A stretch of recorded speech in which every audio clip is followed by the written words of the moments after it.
Whispers from the basement. Meg and I were newlyweds when we moved into our dream house. Newlyweds are far too young, if you ask our parents. My parents are just surprised I found someone willing to put up with me. We hadn't been dating very long before we took the plunge. The attraction was obvious when we met each other.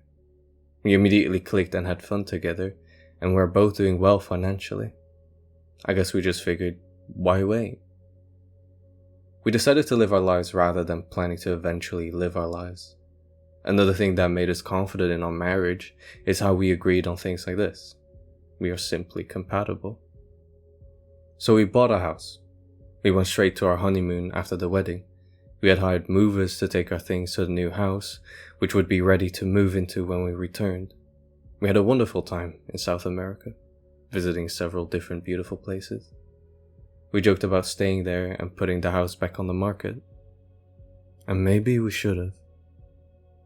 We were bummed that our vacation was over, but excited to see our new house.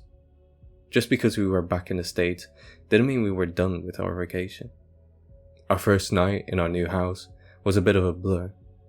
Instead of unpacking our things, we got way too drunk as we were still very much in vacation mode. And the rest of the night was, well, private. The next morning, we both felt like death. It was our first morning in our new home together. Neither of us wanted to get out of bed, but not for the same reasons as vacation. After a spirited debate, it was decided that I would make breakfast. I stumbled down to the kitchen before realizing that all of our dishes, pans, etc. were still in boxes somewhere. I was still looking for them when Meg came down, and of course she found them immediately. We started cooking up the little bit of food we had left in the fridge. Meg decided she would help me because I can't really cook. I started wandering around the house, thinking about which things would go where. I pictured what the living room would look like once we got the TV set up. I considered what we might do with the extra rooms. I was most excited about the prospect of building a workshop in the basement. There was a small mudroom between the kitchen and the basement. The basement stairs looked to be in worse shape than the rest of the house. I was about to go down and look around, but the light didn't turn on when I flipped the switch. I had a light bulb to a list of things we need before sitting down to eat breakfast. We were both still feeling rough, but our first breakfast together was an exciting thing for us, as we were both very fond of firsts. We had previously discussed that we would never get boring and stop having firsts together. We had been experiencing a lot of them in these few weeks, and it was just perfect, despite our violent hangovers. After breakfast, I volunteered to do the dishes since I didn't end up cooking. Meg went upstairs to get changed. I was about to finish up the dishes when I heard a noise. It sounded like it was coming from the mudroom.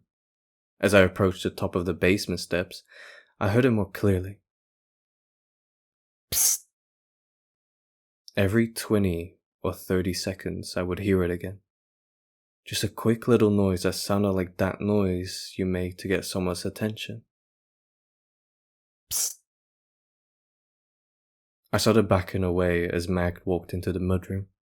She quickly noticed the uneasy look on my face and asked what was wrong. I told her to wait and listen, and sure enough, we heard it again. We tried coming up with rational explanations as we listened. Maybe a pipe with a small hole where air is pushing through.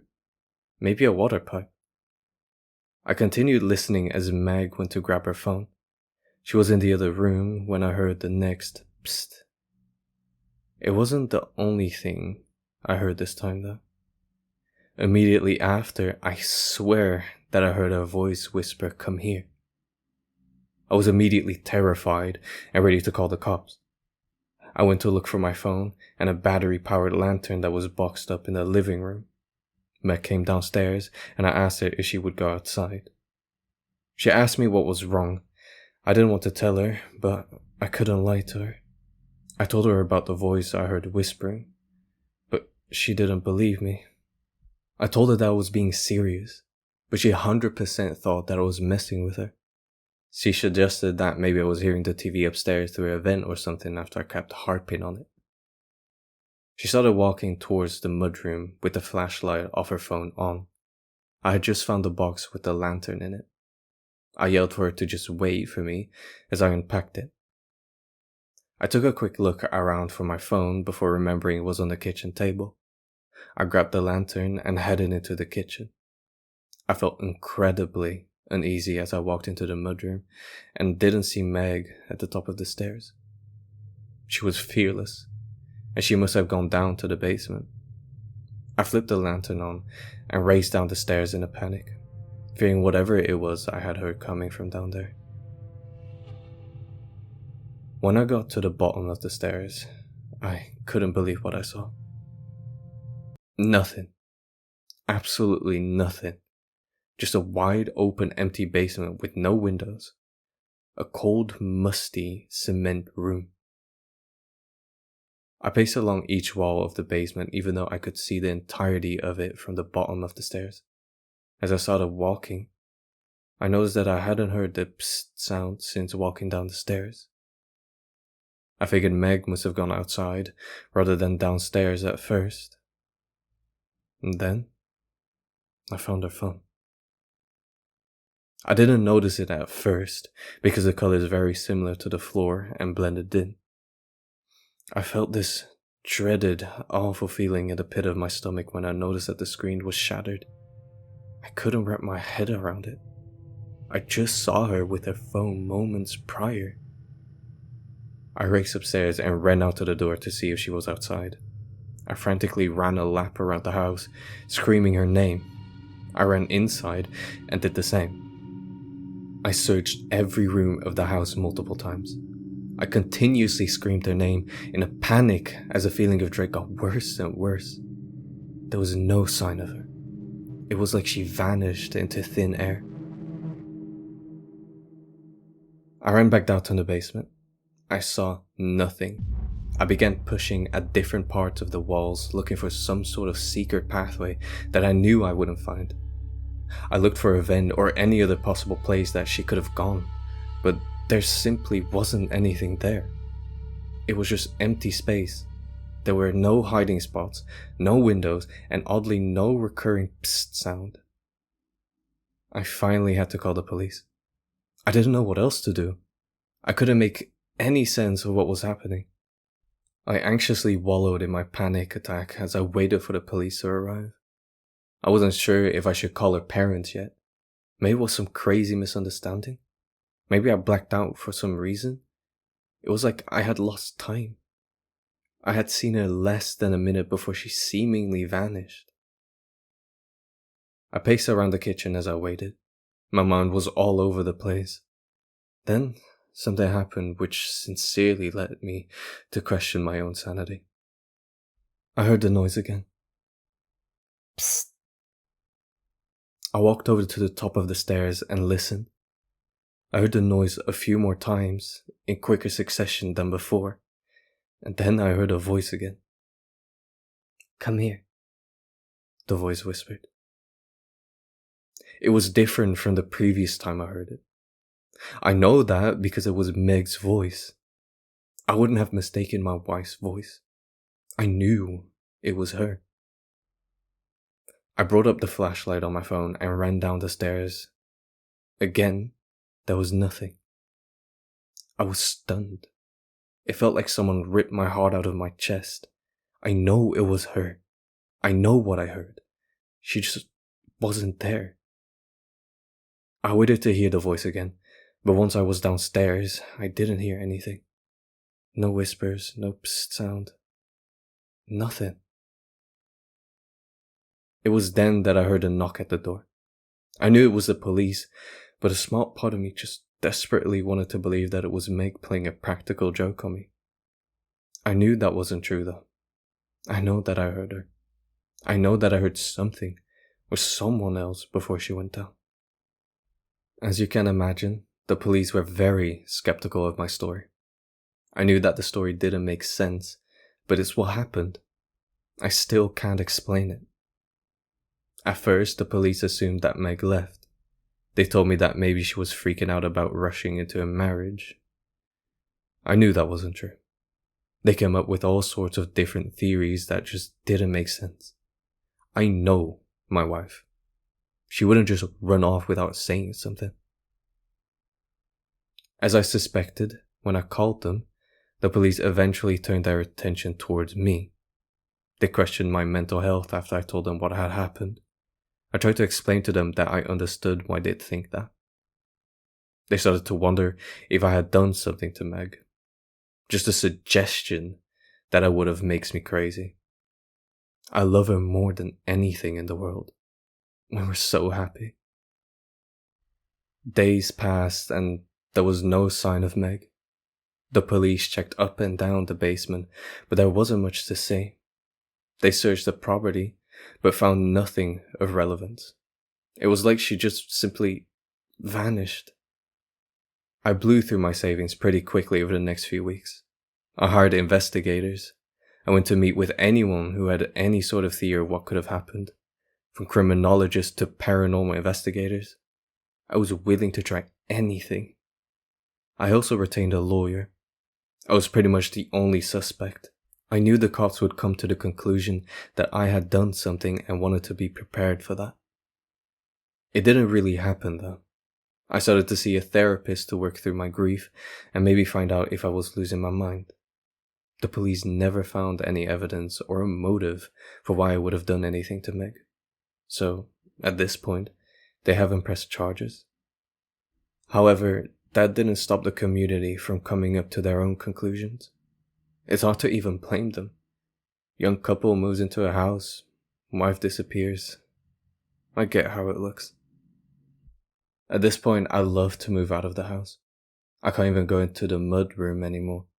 I don't like being there in general.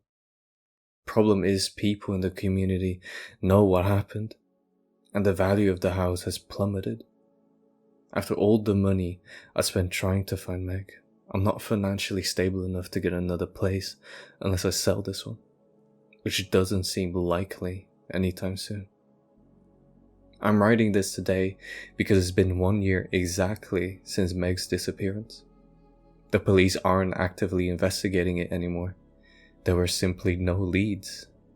The other reason I'm writing this is because something happened today. Ever since that day, I haven't heard any noises in the house. No whispers, no voices. Admittedly, I tend to avoid the area of the house near the basement. Just looking at it gives me a feeling of unimaginable dread. Today was different though. I sat at the kitchen table with a bottle of whiskey. As I drank, I thought back to that first night at the new house. I thought about what things would be like if she was still here. Maybe we'd be in the process of building a nursery for our incoming child. Maybe it would have been twins. Maybe we'd be celebrating 1 year in our home. Maybe we'd have some candles lit as we ate fast food in a fancy romantic setting like we used to. I sobbed as I continued taking nips off the bottle. I looked into the living room where there were still several unpacked boxes from a year prior. I guess I felt like if I unpacked them, I'd be moving on without Meg. I just wasn't ready to do that. I doubt I ever would be. I eventually stumbled over to the top of the basement stairs. I sat on the floor and stared down into the basement. I continuously took more drinks off the bottle as I thought back to that day. I don't know how long I sat there before I heard something. It was my name. It was Meg's voice. I couldn't believe it. Moments later, I heard her again. What I heard, though, made my heart sink. "Help me," she cried. I ran downstairs and looked throughout the basement yet again. There was nothing there. I felt desperate as I called out to her. Then I ran back up the stairs trying to think of what I could possibly do. That's when I heard her again. She just repeated the same things. "Help me. I'm scared." I felt so helpless as I yelled out to her, begging her to tell me where she was or how I could help her. I continuously yelled out to her, hoping she could hear me. Every minute or so, I would hear her again say, "Help me," or "I'm scared." It felt like my heart was being torn out all over again. Then I heard something else. Psst. That familiar sound again. Psst. I heard it 4 or 5 times before I heard Meg again. "Please help me," she cried out, this time sounding even more frightened. The psst sound quickly followed. I continued to yell back, begging her to tell me where she was. I screamed at the top of my lungs, "How do I get to you? How do I bring you back?"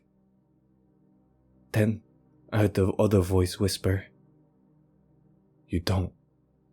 She's mine now." I screamed as a feeling of helplessness and dread flooded in. Moments later, I could hear sobbing. It was Meg. I knew it was. It wasn't long before the sobbing abruptly stopped. After that, I heard nothing. I repeatedly went into the basement, seeing nothing each time. I began sobbing to myself. The feeling of loss and helplessness is unbelievably painful. I spent the rest of the night at the top of the stairs. I would eventually finish the bottle of whiskey. I waited and hoped that I would hear her again. I didn't, though. My imagination tortured me as I wondered who or what the other voice was. The sun began to rise, and I couldn't help but wonder if Meg could see it. The terror in her voice haunts me. I can only imagine where she is, what she's going through. It's been several hours since I heard the voices. I can only hope that I'll hear her again. It's been a year since the last time, though. All I can do is sit at the top of the stairs every day and hope.